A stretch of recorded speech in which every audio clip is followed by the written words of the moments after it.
मौनम ये बहुत अपराधों से बचा देता है और नाम जप में बड़ा सहयोगी है। श्रीपाद कह रहे हैं कि मौन धारण कर, ताते मौन रहनो उचित है।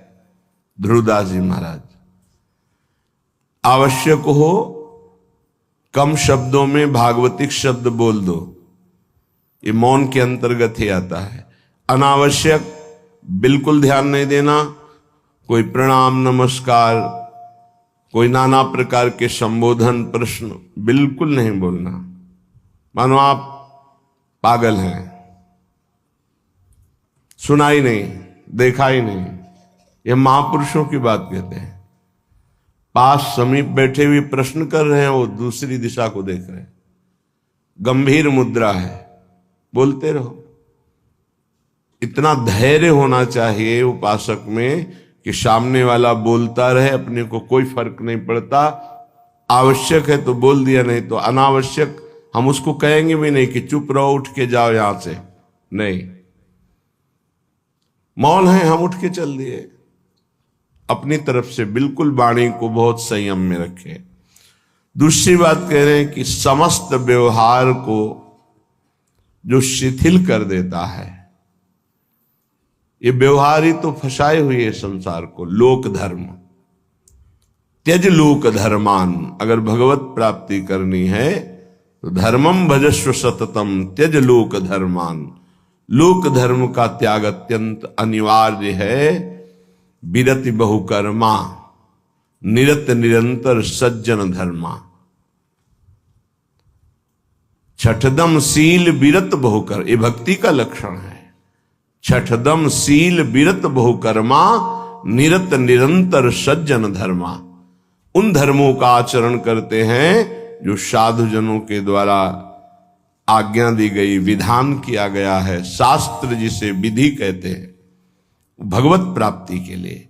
विरत बहुकर्मा, वो निरर्थक व्यर्थ प्रापंचिक पापात्मक कर्मों का पूर्ण रूप से त्याग, और ऐसे व्यवहारिक कर्मों का भी त्याग जिनमें उलझ करके भगवत चिंतन छूट जाता है। क्या मिलेगा अगर ऐसी स्थिति कर ली जाए? मौन, निरंतर नाम जप, व्यवहार को शिथिल कर दिया गया तो बोले सदा जागृत प्रायः क्षण मुदित तंद्रोति मधुरम। जो प्रायः प्रार्थना करते रहते हैं कि कभी 2-4 मिनट के लिए ऐसी स्थिति आई कि जागृत में शरीर शुद्धि भूल गई। एकमात्र आराध्य देव निकस कुंज ठाढ़े भय भुजा परस्परंश। श्री राधा वल्लभ मुख कमल निरखि नयन हरिवंश। नेत्र मुद्रित हैं, अवस्था जागृत है, और भाव देह में ऐसी गाढ़ अवस्था है कि स्थूल का चिंतन ही खत्म हो चुका। ये अवस्था है वृंदावन प्रेम की। सदा जागृत प्रायः पर क्षण मुदित तंद्रोति मधुरम। जैसे तंद्रा में, ऐसी स्थिति पर बिल्कुल जागृत, नेत्र मुद्रित हैं, मुंदे हुए हैं, तंद्रा जैसी। मधुर मधुर मधुरम तदा लोके वृंदावन भुवि निज प्राण मिथुनम। प्राण मिथुन श्री युगल सरकार दिव्य वृंदावन की निकुंज के प्रथम द्वार पर गलवहियां दी हुई आ रहे हैं। ये उपासक देख रहा है। ये लिखा हुआ केवल नहीं है, यदि आप सही चलोगे तो वो झलकने लगेंगे आपके नेत्रों में, वो छा जाएंगे। क्या देखता है उपासक? अकस्मादेकस्मान नवललित कुंजाद बत बहिर भवत स्मित्वा नव्यम तरुण मिथुनम लौकिकमिव। लौकिकमिव, जैसे हम आपको देख रहे हैं ऐसे ऐसे प्रिया प्रीतम के दर्शन होते हैं। ऐसे नहीं वो केवल भाव में ही देख रहा है। गतो दूरम दृष्ट्वा पुनरथ निवृत्य स्वदैतौ विलोक्ष्याम वृंदावन भुवि महाप्रेम विकलः। जिसने सारे संबंध विस्मृत कर दिए हैं, कोई हमारा नहीं प्रिया प्रीतम से, इतना अपनापन हो कर लिया कि हृदय में किसी का संबंध नहीं, किसी का स्मरण नहीं, कोई व्यवहार नहीं, मौन धारण किए हुए निरंतर नाम जब जागृत अवस्था में मुद्रित नेत्र प्रिया प्रीतम के ध्यान में डूबा हुआ, उसको ये सौभाग्य मिलता है। अकस्मादेकस्मान नवललित कुंजाद बत बहिर्भवत स्मित्वा नव्यम तरुण मिथुनम लौकिकमिव। अकस्मात सहसा उसको नूपुरों की ध्वनि सुनाई दी, एकदम मुड़ करके देखा, सब गायब। अद्भुत निकुंज, उस निकुंज में मंद मंद मुस्कुराते हुए स्मित्वा नव्य तरुणम, तरुण अवस्था में प्रथम भूमिका, तारुण्य प्रथम प्रवेश समय यस्या महामाधुरी, 13-14 वर्ष की अवस्था का स्वरूप, नव किशोरी नव किशोर, लौकिक में हो, ऐसे जैसे हम आपको देख रहे हैं, आप हमें देख रहे हैं, ऐसे दर्शन होता है। अहो भाग, ये धाम ऐसी कृपा करता है। इसमें कोई साधन प्रधान नहीं भाव रहता। धाम कृपालु है, पर उस कृपा का अवगाहन करने के लिए तन्मयता चाहिए, आराध्य देव की तन्मयता चाहिए, तभी मौनम, व्यवहार शिथिल, निर्मम, किसी से कोई ममता नहीं। ये जब निकले हो तो वस्तु प्राप्त करो, इधर उधर नहीं। सबसे भूल हो जाती है। यहां किसी को अपना मानना, कुछ अच्छा लगना, कुछ सुखद लगना, ये सब भगवान की विचित्र माया के द्वारा चित्त का आकर्षण किया जाता है। भक्तों के जीवन में इसीलिए ऐसी घटना घटती है कि कीन हो इस कबहू अभिमाना, शोक हो वंच कृपा निधाना। कृपा निधान भगवान देखते कि मेरे भक्त में जितेंद्रियता का अभिमान है, ब्रह्मचर्य का अभिमान है, पवित्रता का अभिमान है, तो फिर वो ऑपरेशन कर देते हैं। फिर वो अभिमान नहीं जागृत होता। ऑपरेशन बड़ा विचित्र होता है। भगवान कहो उपहास करवा के, अपमान करवा के, या विवेक के द्वारा, या उनके परिजनों के द्वारा निरादर करवा के, कई तरह के वृत्तियों से भगवान ऑपरेशन कराते हैं अपने जन का। हृदय जब निर्मम होता है, ममता रहित, अहंकार रहित, व्यवहार रहित, एकमात्र प्रियालाल में अपनापन, तब ये स्थिति का रसास्वादन होता है। आवत सी वृषभानु दुलारी, जिनको देख करके प्रेम में प्रभु विकल हो जाते हैं, उन प्रियाजू का जब उपासक को साक्षात्कार होता है तो केवल आचार्य कृपा ही हृदय को संभालती है, अन्यथा सामर्थ्य नहीं है। ऐसा रूप श्री लालजू महाराज का है कि बड़े बड़े मुनि जो निर्विकार ब्रह्मबोध संपन्न हैं, उनके मनों को क्षण में मोहित कर ले। मोहन मुनि सघन प्रगट परमानंद, गुण गंभीर गोपाला। ये मोहन मदन त्रिभंगी, मोहन मुनि मन रंगी, मुनियों के मन में अपने प्रेम रंग को रंग दिया। ऐसा रूप सुखदेव मुनि, बड़े बड़े महात्मा जो ब्रह्मबोध त्यागी वैरागी, जहां कहीं भी शब्द स्पर्श रूप रस गंध का लेस भी आकर्षण नहीं, उनको आकर्षित करके बलात् अपने रूप का प्रेमी बना लिया। ऐसे रूप सौंदर्य समुद्र प्रभु अनशन पर भुज दिए बिलोकत इंदु बदन बिबियोर, करत पान रस मत परस्पर, पर लोचन त्रसित चकोर। फिर भी नेत्र प्यासे हैं। ऐसे युगल सरकार को जब उपासक देखता है तो उसकी क्या दशा होती होगी। मछली की तरह आनंद में तड़पता है वृंदावन की भूमि में लौटता हुआ। जैसे मछली विकल होती जल के लिए, ऐसे आनंद विकलता में तड़पता है। श्रीपाद कह रहे, मंद मंद मुस्कुराते हुए नूपुर धुनी हुई देखा नवनिवृत्त निकुंज, और नवनिवृत्त निकुंज की वीथी से गलवहियां दिए हुए मुस्कुराते हुए आ रहे हैं। लौकिक में वो देख रहा है, कोई ध्यान में नहीं, खुली आंख में। और गतो दूरम दृष्टवा, समीप से ही ऐसे दूर जा रहे हैं। फिर कृपा करी पुनरथ निवृत्त स्वदैतौ, वो पुनः गलवहियां दिए हुए दूसरी वीथी से फिर सामने आ रहे हैं। अपने प्रीतम युगल किशोर का ऐसा कृपा प्रसाद दर्शन पाकर विकल हो गया और भूमि पर विलोक्या श्याम वृंदावन भूमि, महाप्रेम विकला, गिर गया भूमि पर, प्रेम विकल हो गया। समीप युगल सरकार आए और दुलार करके उठा रहे। श्रीपाद कह रहे, ऐसा मेरे जीवन में कब होगा। पुनरथ, पुनः मुझे ऐसा कब अवलोकन होगा। जैसे श्रीमद राधा सुधा निधि में बार बार मांगा गया कि मुझे ये सेवा मिले, मुझे ये दर्शन मिले, मैं ऐसा देख पाऊं पुनः। ऐसे श्रीपाद यहां कह रहे हैं कि ऐसा दर्शन कब मैं प्राप्त कर पाऊंगा पुनः।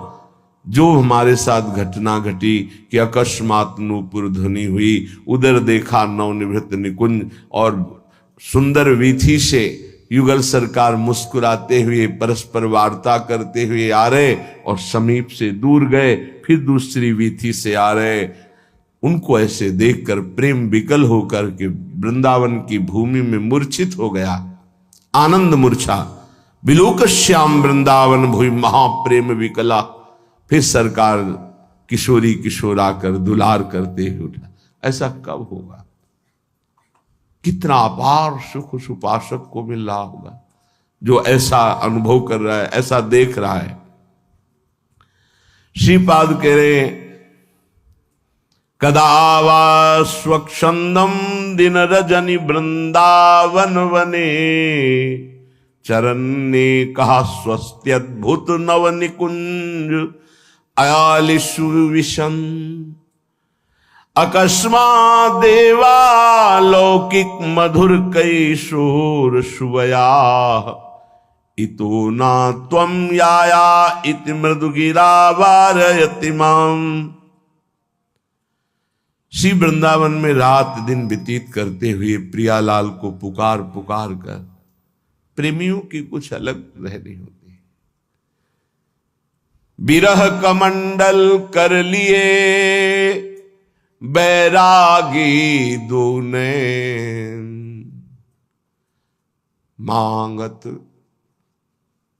दर्श मधु करी, छके रहत दिन रैन। रात दिन एक ही मांग रहती है, कब मिलोगे। तो क्या मिले नहीं? नहीं, रात दिन मिलने पर भी मिलने की चाह बनी हुई। ये कौन सी पहेली है। तन मन के बिछुरे नहीं, मन में भी वही और तन भी उनके समीप, पर चाह बढ़े दिन रैन। रात दिन पुनः मिलने की चाह, हर समय मिले हुए रहने पर भी मिलने की चाह। कबहु संजोग न मानही, देखें भरी भरी नैन। कभी ऐसा लगा ही नहीं क्यों मिले हैं। प्यारी जू जब जब देखो तेरो मुख, तब तब नयो नयो लागत। ऐसो भ्रम होत देखो न कबहू री। मानो कभी देखा ही नहीं, कभी मिले ही नहीं। अरबरात मिलवे को निश दिन, पर मिले ही रहते निश दिन। मनो कबहू मिले ना, ये प्रेम है। रात दिन वृंदावन में तड़प रहा है प्रिया प्रीतम के लिए। बलिहारी उसके जीवन को, ये तड़पन उसी को आती है जो रसिकों की आज्ञा के अनुसार समस्त संबंधों को शिथिल कर देता है।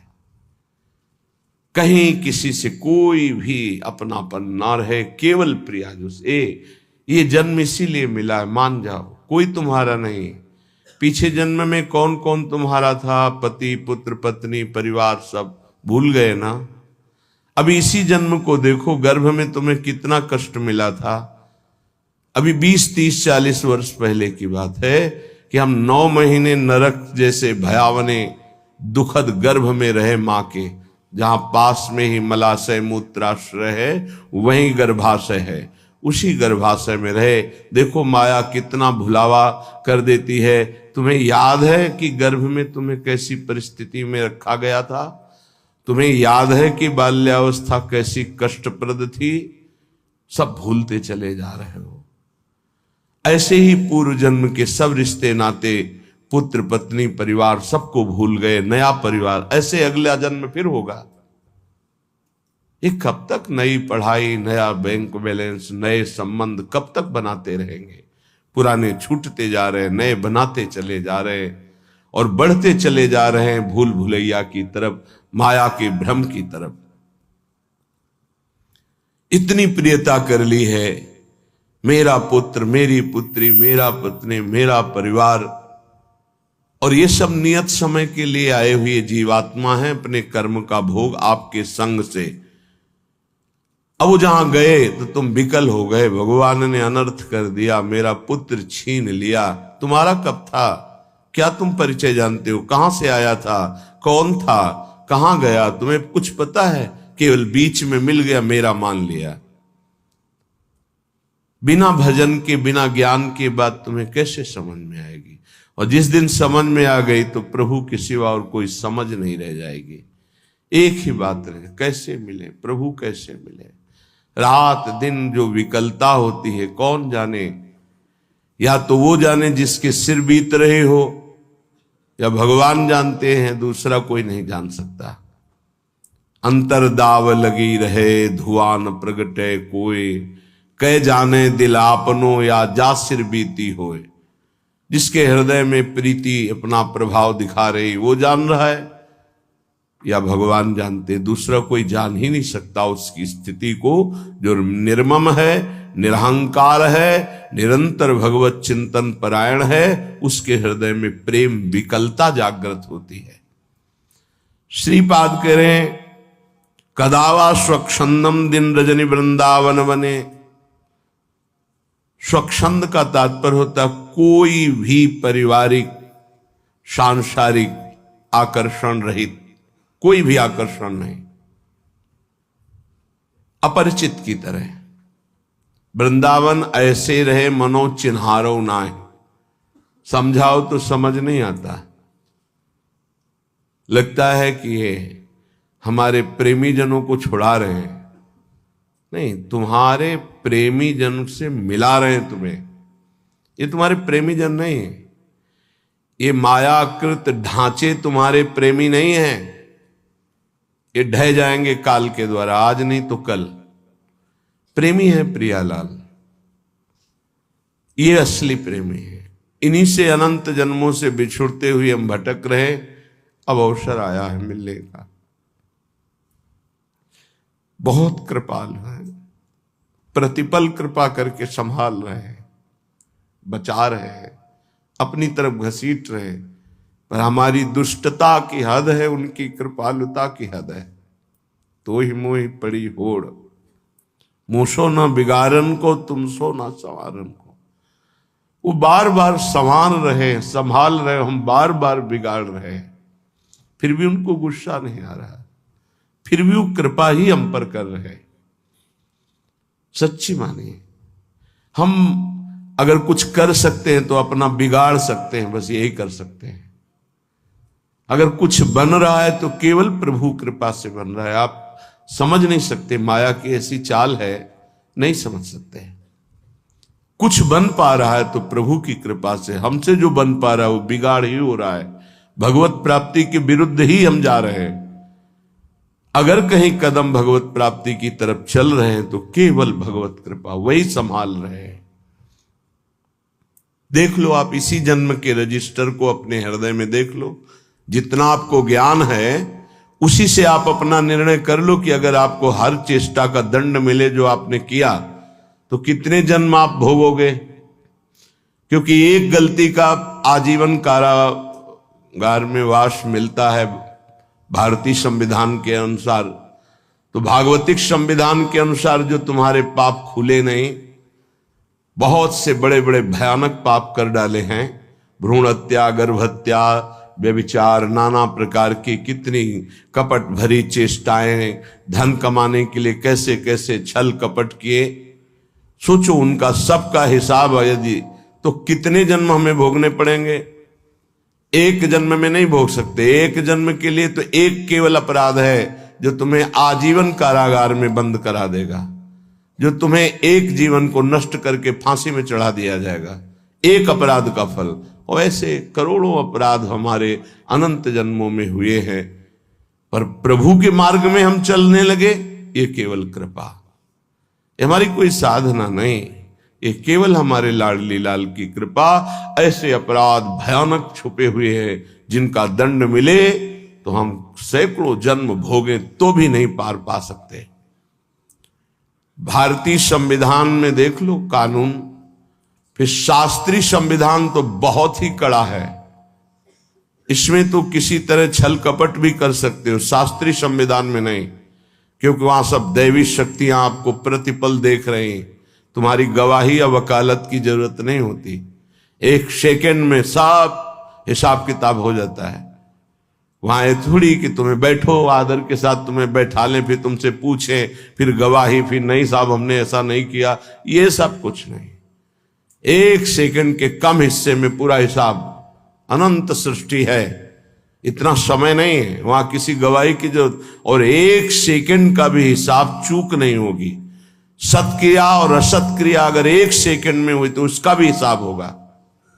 इसीलिए जो विवेकी जन बहुत सावधान रहते हैं, थोड़ा जीवन है, इस जीवन को पवित्र बिता करके धरोहर की भांति, जैसे कोई तुम्हें सुंदर वस्त्र दे और तुम उसे रखे रहें कि ये उसका है, पवित्र वस्त्र, ज्यों का त्यों वापस कर दिया, उसको गंदा नहीं किया, वो होता है महात्मा। चदरिया जैसी की तैसी धरी दीनी, चदरिया झीनी रे झीनी।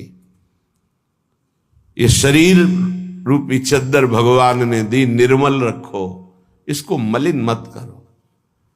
मलिन हो गया तो गुरु कृपा उसको पवित्र कर देगी। आश्रित रहो, आज्ञा का पालन करो, भगवत प्राप्ति के लिए कमर कस लो, ये जीवन केवल भगवान के लिए। श्रीपाद कह रहे हैं, दिन रजनी वृंदावन बने, रात दिन नाम जप करते हुए, अगर आप बाहर भी हो तो रात दिन नाम जप करो। आप सोचते हैं पढ़ लिख कर कोई ऐसा पद मिल जाए, रुपया पैसा मकान हो, बस हम सुखी हो जाएंगे। पद कुछ नहीं, रुपया कुछ नहीं, मकान कुछ नहीं, स्थिति। बड़े भाग्यशाली जन हैं जो अध्यात्म स्थिति की तरफ चलते हैं, रात दिन नाम जप कर रहे हैं, धर्म पूर्वक व्यवहार कर रहे हैं। जो जा रहा है तो शोक नहीं, आया तो हर्ष नहीं, वो महात्मा, वो भगवत प्राप्ति के योग्य हो जाता है। गए की सोच नहीं, चाहे वो मृत्यु से गया हो, चाहे वो घर से गया हो, चाहे वस्तु हो, व्यक्ति हो, स्थान हो, गए की सोच नहीं, आए की हर्ष नहीं, वो भगवत प्राप्ति का उपासक रात दिन भजन करते हुए भगवान को प्राप्त होता है। चरण ने कहा स्वस्त्यद्भुत नव निकुंजालिषु विषम, वो सदैव एकांत में चिंतन करता रहता है, एकाकी। एकांत का शब्द आते ही कोई कमरा, कोई गुफा ऐसा सोचने लगते हैं, उसे एकांत नहीं कहते, तो बाय है एक एकांत स्थान को लेकर के बात। एकाकी विचरण करने का मतलब अंदर केवल परमात्म चिंतन, केवल भगवत चिंतन, वो एकांत ही है। चाहे वो ऑफिस में बैठा हो, फावड़ा चला रहा हो, किसान हो, चाहे व्यापारी हो, एकमात्र भगवान का आश्रय, उनका चिंतन, वो एकाकी ही माना जाता है, एकांत ही माना जाता है। एकांत बैठे हुए प्रपंच का चिंतन कर रहा है वो प्रपंची ही माना जाता है। जो सदैव एकांत चिंतन करते हुए, तो उसके जीवन में मंगल सौभाग्य उदय होता है। अकस्मा देवालौकिक मधुर किशोर सुवया, अलौकिक नवनिभृत निकुंज, और सामने प्रिया प्रीतम, और एक सखी कहती है इतो ना तुम याया, इधर मत आना, वहीं खड़े रहना। उस सखी की मधुर वाक्य और सामने प्रिया प्रीतम, ये मेरे जीवन में पुनः कब होगा। सखी रो, तुम इधर मत आना, प्रिया प्रीतम पधार रहे, वहीं खड़े खड़े रूप का दर्शन करो। इतो ना तुम याया, इधर मत आना। तो सखी के अमृत में शब्द और सामने प्रिया प्रीतम, आहा, ऐसा मैं कब देखूंगा। उपासक जब ईमानदारी से भजन करता है तो पहले भगवत प्रेमी महापुरुषों का आकर्षण होता है, तब ये स्वरूप होता है। पहले दिव्य महापुरुष आते हैं जो प्रिया प्रीतम के निज जन हैं, बड़े बड़े महापुरुष हर संप्रदाय के। प्रिया प्रीतम के साक्षात्कार के पहले आचार्य का साक्षात्कार होता है, महापुरुषों का साक्षात्कार होता है, बड़े बड़े महापुरुषों का पहले आगमन होता है, तब निकुंजाधिपति श्री